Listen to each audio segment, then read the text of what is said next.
అమ్మతోటి ఇప్పుడు మనం మాట్లాడదాం అసలు ఎప్పుడు వెళ్ళిండు ఏందనేది. అమ్మ నమస్తే, చెప్పు. నమస్కారం చెప్తాను. సో అంటే హిట్మా అసలు ఎప్పుడు వెళ్ళిండు అంటే పార్టీలోకి, ఏ ఏజ్లో వెళ్ళిండు?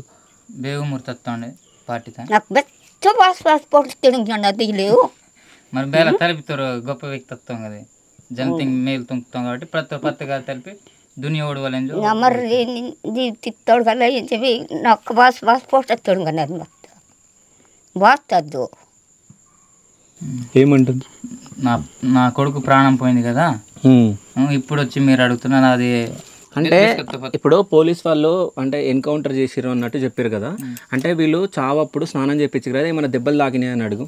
నేను పోయాను బాబు అయ్యో ಈಗ ವಾಸ್ ಏರ್ಪೋರ್ತಿರ್ ಗದೆ ಶವ ಮತ್ತಸ್ತದ ದಾದ ನಿಮ್ಗೆ ಏರ್ಪೋರ್ತಿರ್ ದೆಬ್ಬ ಬಾದ ತೋಪ್ತಾಗ ಏನು ಸ್ವಲ್ಪ అంతే ఇక ముందు నేను పోయాను బాబు ఏం చెప్పాయి బాస్ అయితే మన స్పోర్ట్ సేమ్ ఏం ఓన్కి జీడ్ తెలంగాణ తోడై బస్తర్ తోడై చలాన్ రాయ్ తోడై నౌకోడు కదా వెంకి బాడా తోడింజో నా కొడుకు ఒక్కడే పని చేయట్లేదు కదా, అందరు పని చేస్తున్నారు తెలంగాణ వాళ్ళు కూడా. కదా నా కొడుకుని ఎందుకు అలా చేశారు? ఓకే. సో అంటే ఆమెకు ఒకటే బాధ ఉంది, అంటే చాలా మంది ఉన్నారు కదా, చాలా మందిని ఎన్కౌంటర్ చేయలే కానీ నా కొడుకునే ఎందుకు ఎన్కౌంటర్ చేసిరు అని చెప్పేసి ఆమె బాధపడతా ఉంది.